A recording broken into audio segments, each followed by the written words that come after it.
Welcome to the Unitarian Universalist Church of Boulder on this snowy Sunday morning. My name is Tom Denkenwolf, and I will be the worship leader for today's service. We welcome all at the Unitarian Universalist Church of Boulder. If you're a new visitor, please email our office manager, Amy Ten, and let us know how you found us. You will find her email in the Zoom chat. Our church website has a great deal of information about the church and activities. And be sure to check out our Touchpoint blog on the website. This morning, we have a special announcement about deep listening Soul Matters groups from Steve Todd. Thanks, Tom. We've had a strong tradition at UUCB of covenant groups where a small group meets once or twice a month for a season or even for a whole year to share thoughts and feelings, and most importantly, to offer deep listening to one another, guided by the terrific Soul Matters program material. Now we're going to try something brand new next month, and I urge you to try it too. I'm calling it the Drop-In Single Session Soul Matters Listening Group, which is pretty descriptive. Think of it as a small group for those with commitment issues.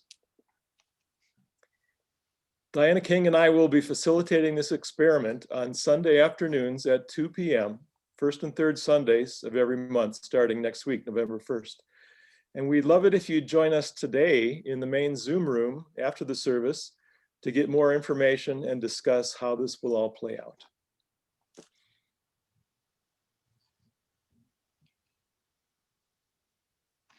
Thanks, Steve. Following the service, we offer the opportunity to gather in smaller groups, an approximation of our traditional coffee and fellowship time. If you are one of the newish attendees, I hope you will find the virtual greeters table where you can learn more about our church. Now, please ensure your microphones remain muted and join us for worship.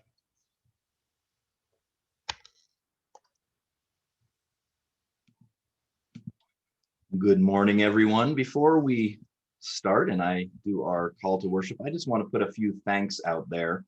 This service is going to have some really fun music, and when I asked Deborah about it, she jumped enthusiastically in this with me and brought the Chancel Cats with her. So thank you to all of them, Matt Ball, Mary Friedrichs, Ralph Hansen, Steve and Heidi Todd.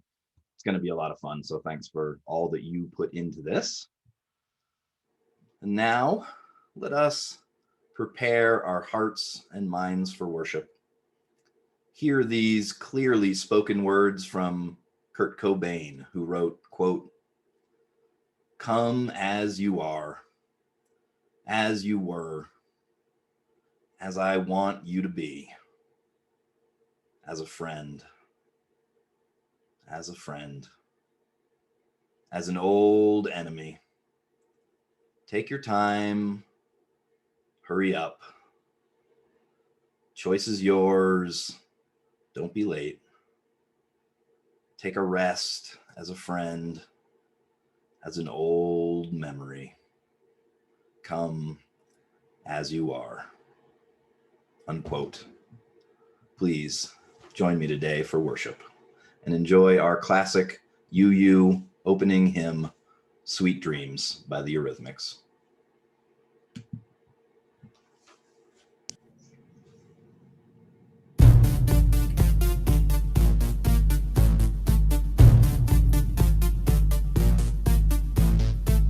Sweet dreams are made of these. Who am I to disagree? I traveled the world and the seven seas. Everybody's looking for something. Some of them want to use you. Some of them want to get used by you. Some of them want to abuse you. Some of them want to be abused.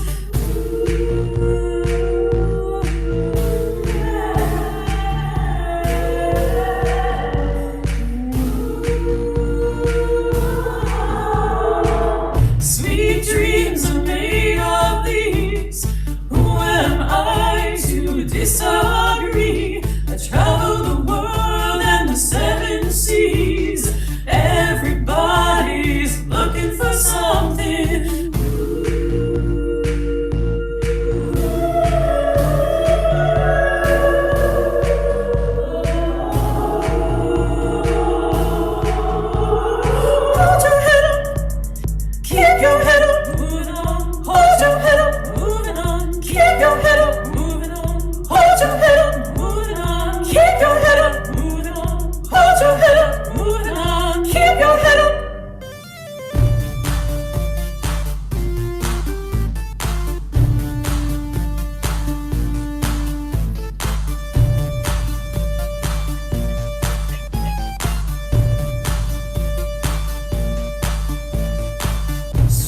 dreams are made of these.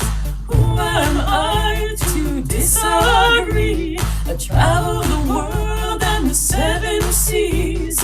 Everybody's looking for something.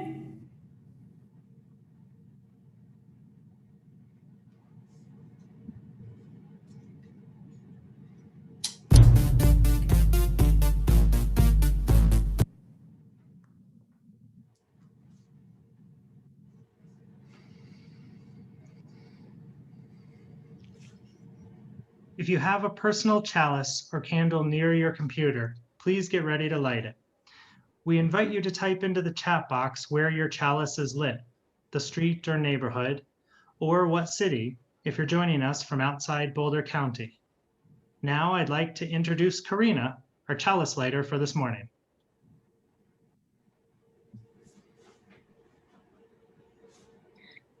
Hello, my name is Karina Denkenwolf. I was raised in the First Unitarian Universalist Church of Springfield, Missouri. I learned and grew in Sunday school and was able to attend special UU educational programs such as OWL or Our Whole Lives. When I started pharmacy school, my parents retired, moved to Colorado, and joined UUCB. My schooling and work as a pharmacist led me to move several times across the country. But I always looked forward to visiting my parents over the holidays when we would enjoy the outdoor beauty of Colorado, and they would invariably bring me to a thought-provoking service at UUCB. In 2016, I was able to get a job at a pharmacy in Boulder and moved here to be closer to my parents. On my first full day in Colorado, I attended the UUCB Valentine's Day service with my parents. After the service, there were many people who came up and talked with me in the Sky Room during fellowship hour, making me feel welcome. One of these people was Tom, and 2 years later, UUCB was our venue where we got married. This church community has been very important to me during these past 4 years, welcoming me to Colorado and providing connection through the young adults and wine and spirit groups. UUCB has also helped me learn more about racial inequality and set up venues for me to donate to and/or get involved in social justice action. Our church continues to provide not only weekly spiritual growth during our services, but also small group connections. Especially during these COVID times, I have greatly appreciated my covenant group, which has enabled me to know other people, other members in my group on a deeper level and establish tighter connections, even though it is over Zoom. I light this chalice in gratitude for our wonderful congregation.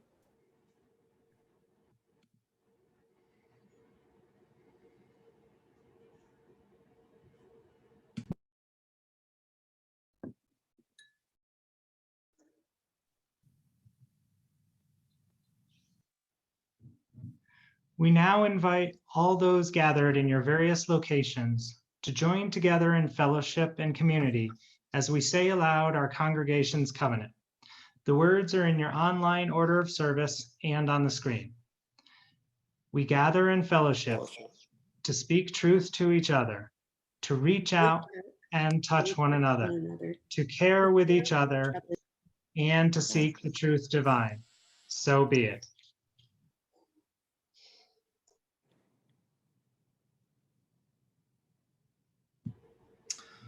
In this deep connection with all of life, let us take a moment to slow down, tune in to our own joys and concerns. Let's notice what's on our minds and in our hearts. And let's begin in the quiet of our own thoughts, just lifting up all that weighs on you, anxieties and frustrations, grief, worry, and pain. Whatever it is, let us hold this and each other in silence.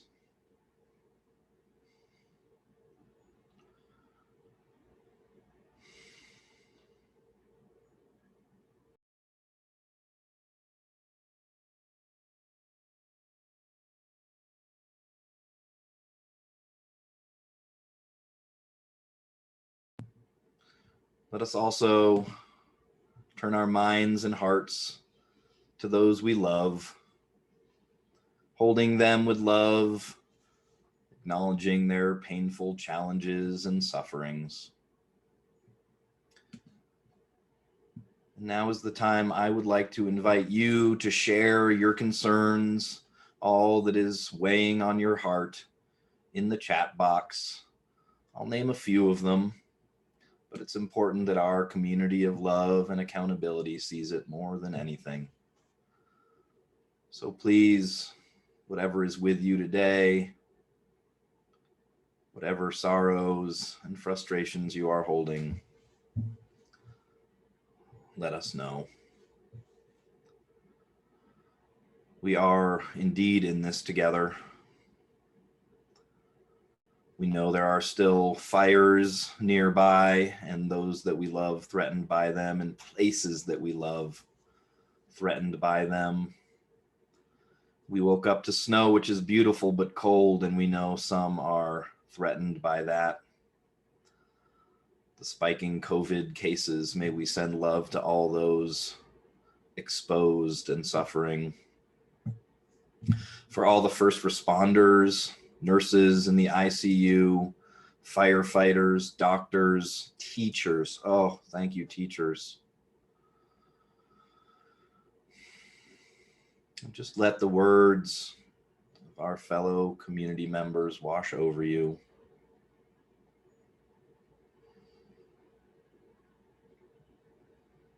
Keep posting if you wish. Let it all flow there.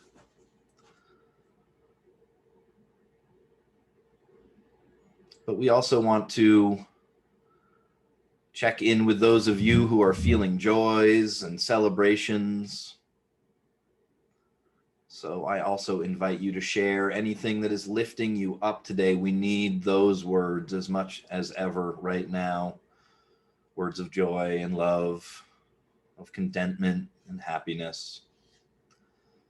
For that beautiful snow outside, all you skiers and snowboarders.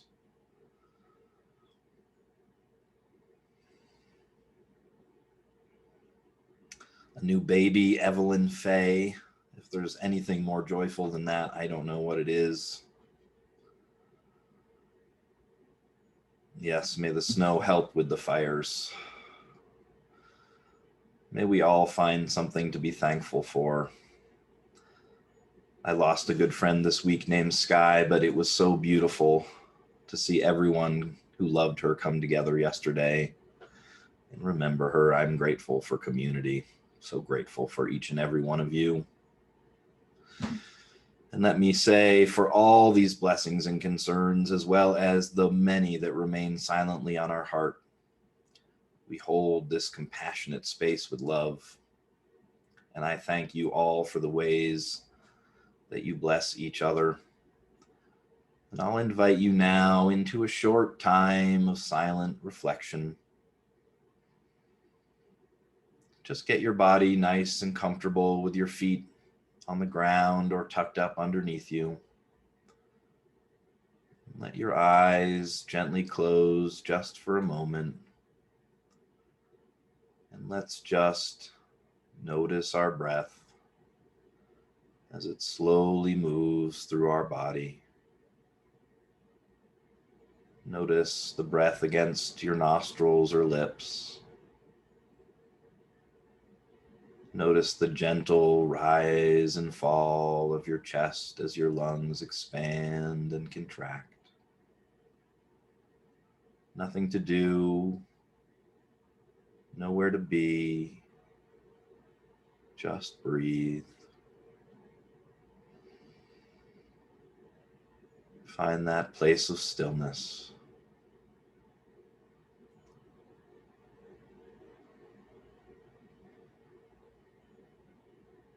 And may we carry this stillness forward with us.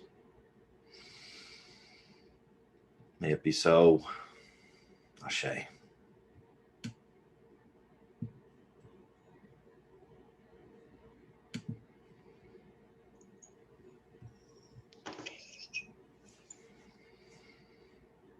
This morning's reading is a quote from the wise and witty American writer Mark Twain. It ain't what you don't know that gets you into trouble. It's what you know for sure that just ain't so.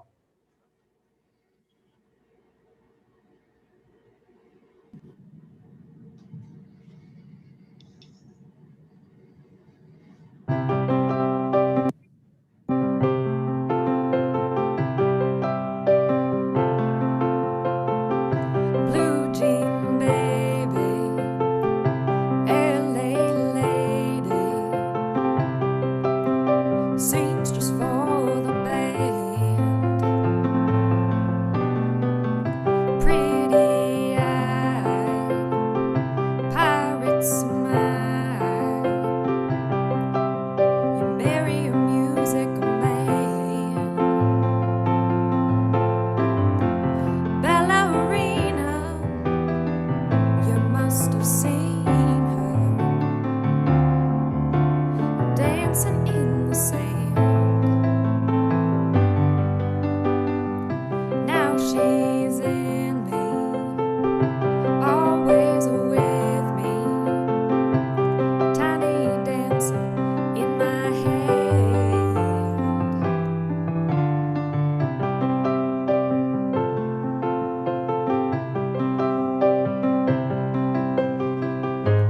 But oh, how it feels so real, lying here with no one near and only you.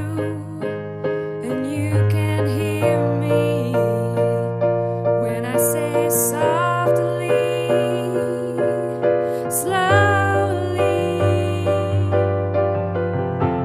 hold me closer, tiny dancer. Count the headlights on the highway. Lay me down in sheets of linen. You had a busy day today. Hold me closer, tiny dancer. Count the headlights on the highway. Lay me down in sheets of linen. You had a busy day today.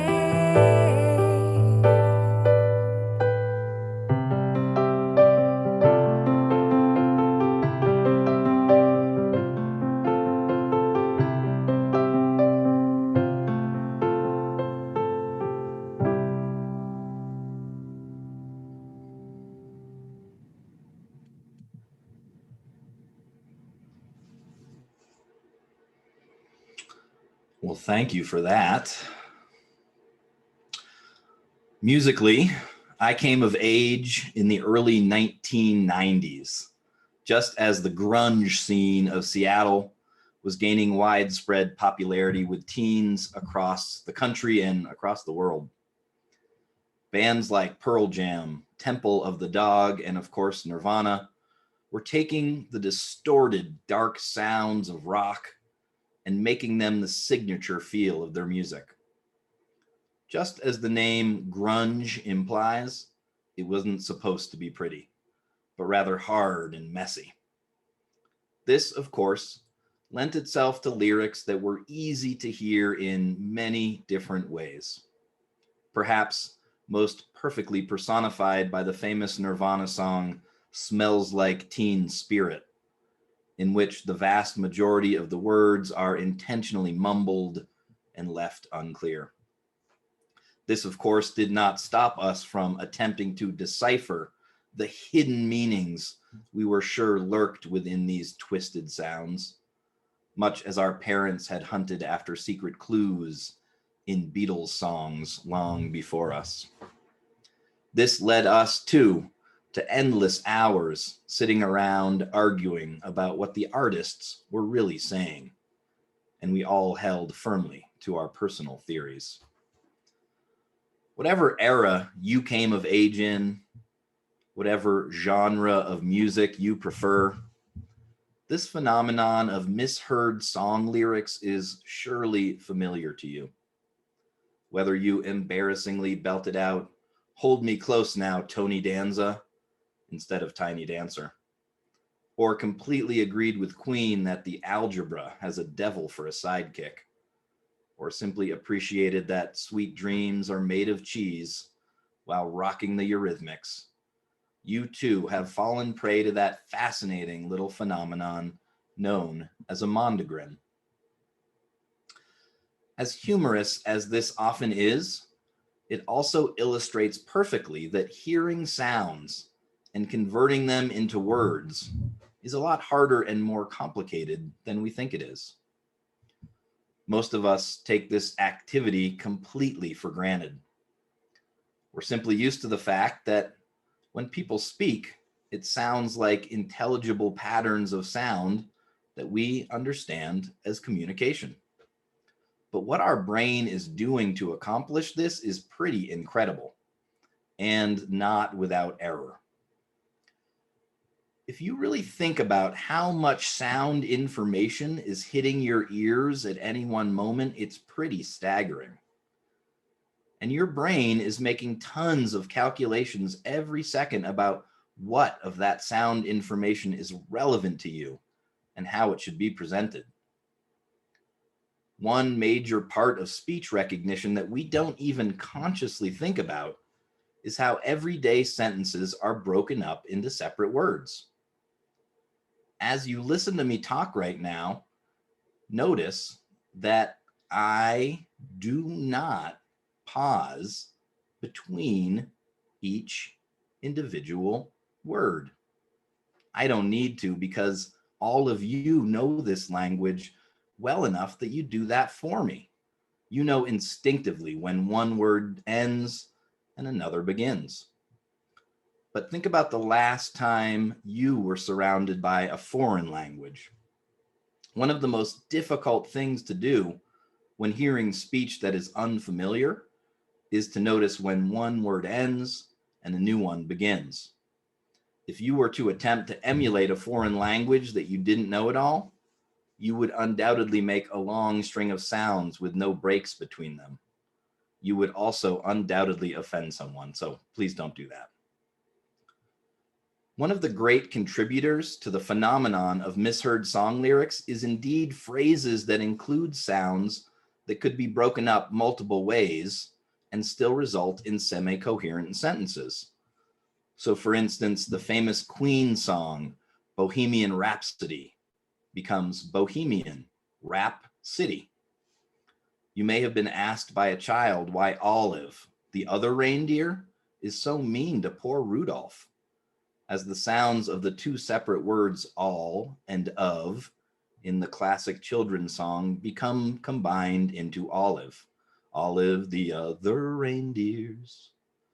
Another way we end up hearing something different than what the artist intended is called the McGurk effect, which I just think is a cool term, the McGurk effect, which is when you hear a consonant differently than it was intended. As in the example we will hear as our closing hymn today from Creedence Clearwater Revival and our very own Chancel Cats, where "there's a bad moon on the rise" becomes "there's a bathroom on the right." Now, here is the really important part of the mondegrin phenomenon for what I want to talk to you all about today. When your brain is taking in these sounds and trying to quickly convert them into intelligent speech, anytime it's confused, it uses the shortcuts of context and familiarity. Let me repeat that. When confused, your brain's strategy for making the data make sense is to use your context and your familiarity to fill in gaps of understanding.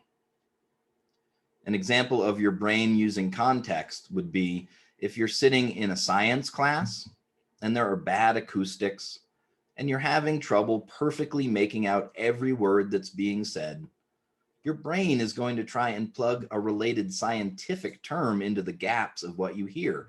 So you'll probably correctly figure out that what sounded like so dumb was probably sodium. But the way our brain uses familiarity is even more important than context. We like to think that we see the world as it truly is, but really, we see the world as we are, because who we are is what we know. And so when we mishear something, we are most likely to draw on what was already on our minds. So that if you were just discussing the current geopolitical situation in Ukraine, and then you hear someone say, "Oh, Crimea River," you're much more likely to hear the term referring to the Crimea River that runs through that country than the not so empathetic phrase, "cry me a river." And of course, our brains do this because context and familiarity are pretty successful strategies, but they are also far from perfect. And in fact, it's this same strategy of using context and familiarity to fill in gaps of our understanding of what we are experiencing that also leads us to treat people that we are unfamiliar with, people from another culture or religion or race or class that we only know a little bit about firsthand, as a stereotype rather than a full human. It's an unfortunate thing about the brain we have been given that the strategy it utilizes so well most of the time, and even results in hilariously misheard song lyrics, can also lead us to stereotyping people and making assumptions about things we don't really have enough information about. And as we know, this is serious business. While our president continues to remind us that bold and ignorant racism is alive and well in the modern United States, racism lives even more stubbornly and perniciously in the unconscious minds of all white people who are raised in this sick white supremacist culture. And I promise you that no one in this congregation is fully immune to its effects. Case in point, I'll tell a little story on myself here. A few years ago, I was in India for my sabbatical, taking a 6-week journey to walk in the footsteps of the Buddha. One night, I was out for a walk on my own in Bodh Gaya after dark. My 2 travel companions were a little under the weather, but I had felt like stretching my legs, so I had headed out into the unfamiliar darkness. As I made my way through the quiet and dark town, I noticed a bunch of lights down a side street, so I turned to investigate. And as I got closer, it became clear that I was walking towards some kind of parade. And in contrast to the otherwise quiet and dark night, it was full of sound and light and color. As I reached it and walked past a seemingly endless line of drummers, horn players, singers, dancers, jugglers, and more, and every single one of them was wearing lights and mirrors and brightly colored outfits, and they were dancing and marching with absolute joy. It was an incredible and unforgettably happy moment until I reached the end of the parade, where there was a giant coach carried by a dozen men holding a man and a woman atop it, who were obviously the bride and groom of this wedding party. And when I tell you that I have never seen 2 more unhappy people in my life, I do not exaggerate. Surrounded by this color and pomp and joyful noise were the 2 most miserable humans I had ever witnessed. Taken outside of the larger context, you would have thought they were marching off to a funeral, perhaps their own, and not a wedding. And I thought to myself, how sad that they've been forced into this marriage that they so obviously do not want. And this was how I framed the story at breakfast the next morning to my friends and our guide. My friends nodded in understanding, while our guide, who I had grown quite close to over our weeks of travel together, looked dismayed and maybe even upset. I could tell I had gotten something wrong and hoped that we had built enough trust that he would tell me. Over the past month, I had certainly learned to trust him. Though born in a small village outside Varanasi, he spoke 7 languages fluently, was a master of both Hindu and Buddhist history, and could read a person like a well-known book. What, am I wrong, Raju? I asked. Yes, I'm sure you are, he replied. No one is forced into a marriage. Sure, our parents may give us choices, but we decide. But do you know how a bride and groom prepare for their wedding here? No, Raju, I admitted, I don't. Well, I don't know the exact custom here, he said, but in most Hindu families, the bride and groom would be fasting for at least a day or two, if not more, before this parade. Those people you saw were just very, very hungry, I think. And this is how easy it is to get it wrong when we use our context and our familiarity to interpret other people and cultures. Without knowing the customs and practices of the people, how could I, standing a half a world away from my context and familiarity, possibly interpret the look on someone's face correctly? But it didn't stop me from trying and assuming I had. We so often get it wrong. Mondegrins are living, silly proof of that. But when it's a person and not a song lyric, not only do we get it wrong, but the assumptions we make in those moments of confusion often crush another person and create huge long-term barriers between us, or worse. This is precisely the dynamic that leads to my Black and brown-skinned friends living in fear of police. A few years ago, I took a workshop on intercultural competency, which is a fancy way of saying it was a class on learning how to recognize and effectively respond to cultural differences. And one of the major takeaways from that experience for me was the first thing we all need to work on is slowing down when we move from collecting data to interpreting it. We have to slow down when meeting new people, enough to let ourselves actually see them rather than seeing the stereotypes we project onto them based on a few hastily gathered data points. This is, of course, easier said than done. The truth is, we are primed to move quickly from data collection to interpretation. It is one of the things human brains do best, and it's a big part of white supremacy culture. You're supposed to know. You're supposed to be the expert.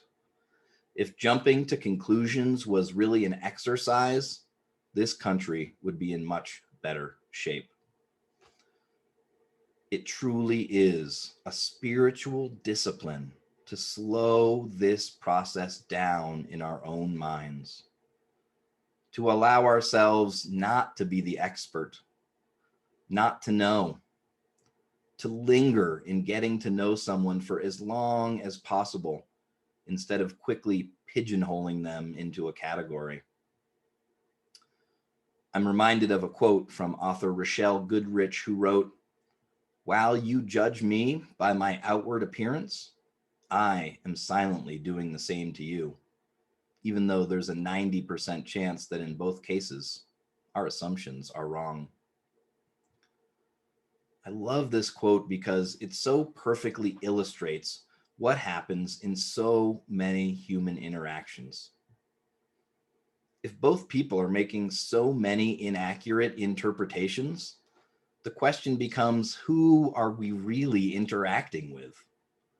The other person that stands before us, or just some personal set of our own projections? If we are ever to actually meet another person, to see them rather than our own stuff mapped inappropriately on top of them, we have to get beyond our assumptions, beyond our context and familiarity, beyond everything we are trained to do. It is not easy. That is why it's a spiritual discipline to consciously interrupt this process and slow it down. If we are ever to escape the prison of our assumptions, to actually meet the stranger, we are all, every single one of us, going to have to work a lot harder to slow down and to see each other for who we truly are.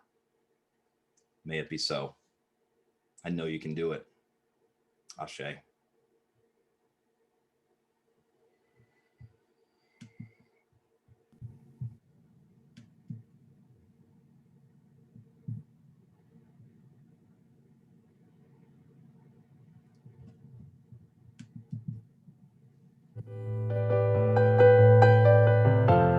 Hold me closer, tiny dancer.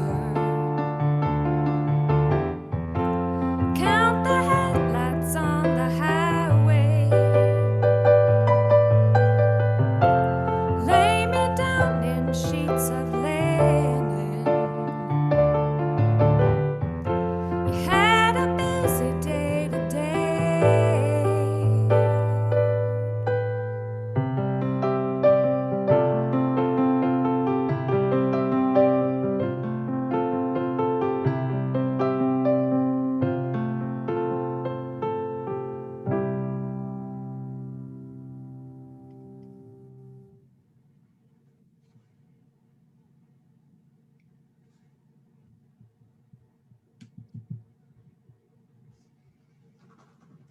This morning's offering will benefit the Colorado Immigrant Rights Coalition, or CIRC. CIRC is a statewide membership-based coalition of immigrant, faith, labor, youth, community, business, and ally organizations founded in 2002 to improve the lives of immigrants and refugees by making Colorado a more welcoming, immigrant-friendly state.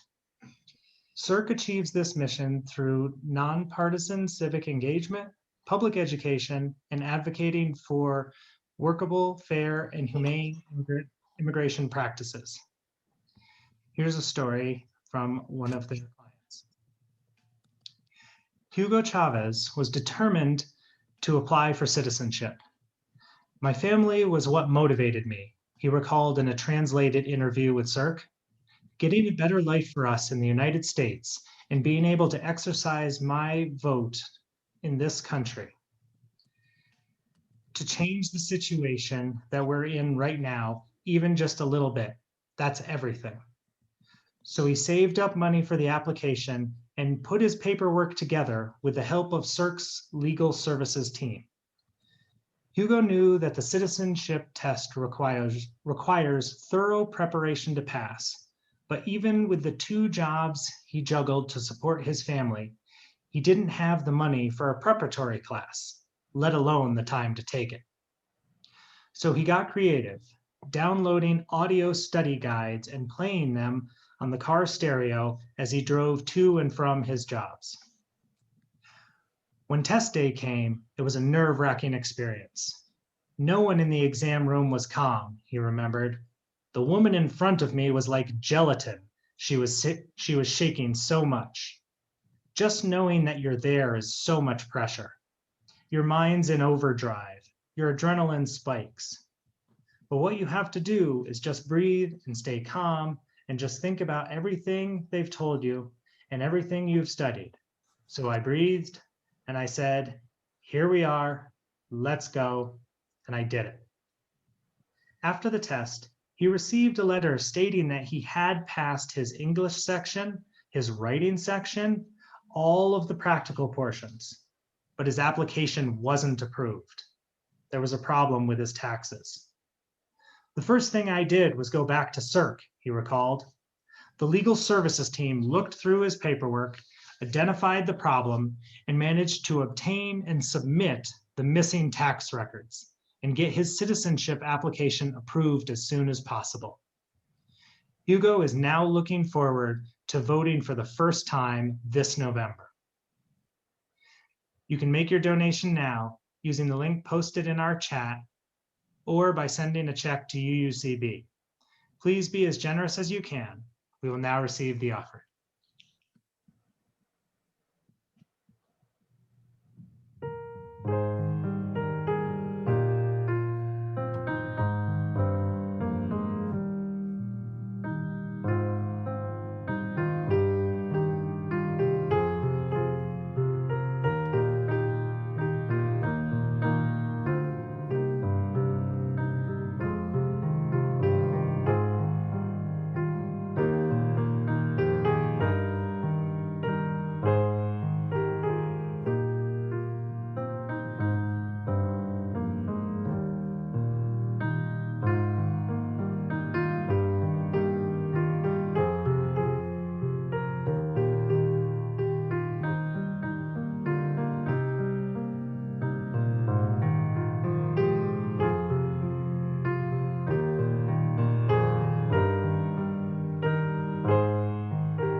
May our gifts be used to enact justice, bringing peace and love to the Boulder community.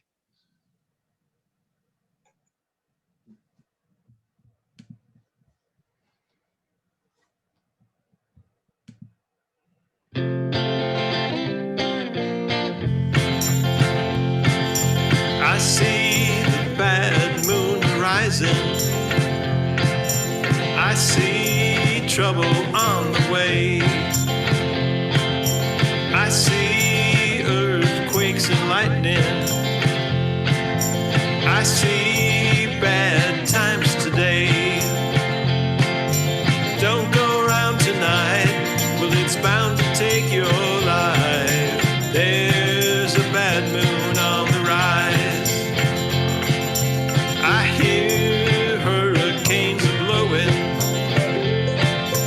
I know the end is coming soon. I fear rivers overflowing. I hear the voice of rage and ruin. Don't go around tonight, well, it's bound to take your life. There's a bad moon on the rise. All right.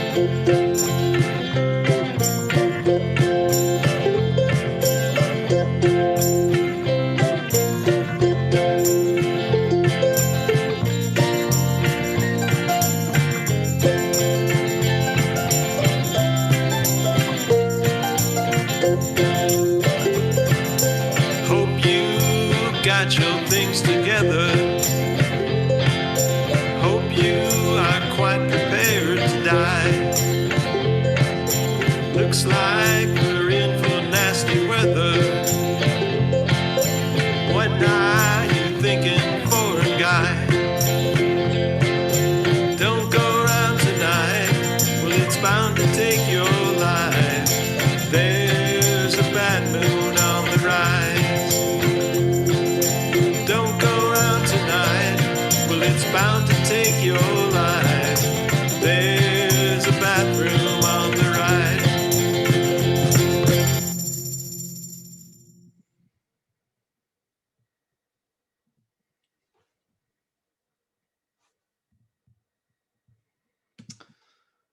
Hear these words of Isaac Asimov as we prepare our hearts and minds to return to the world, who wrote, quote, "Your assumptions are your windows on the world. Scrub them off every once in a while, or the light won't come in," unquote. May we all continue to clean our windows and work to see people for who they truly are. May it be so. Ashe.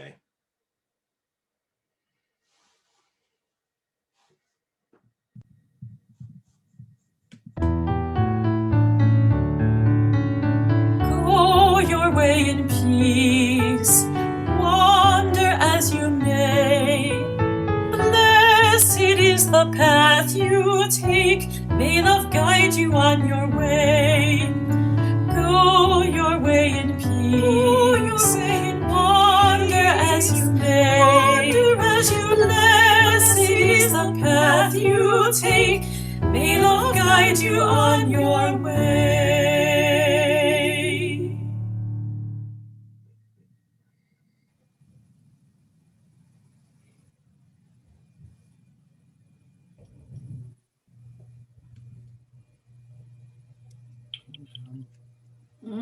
We invite you to stay with us in our Zoom rooms for a time of online fellowship and discussion. In light of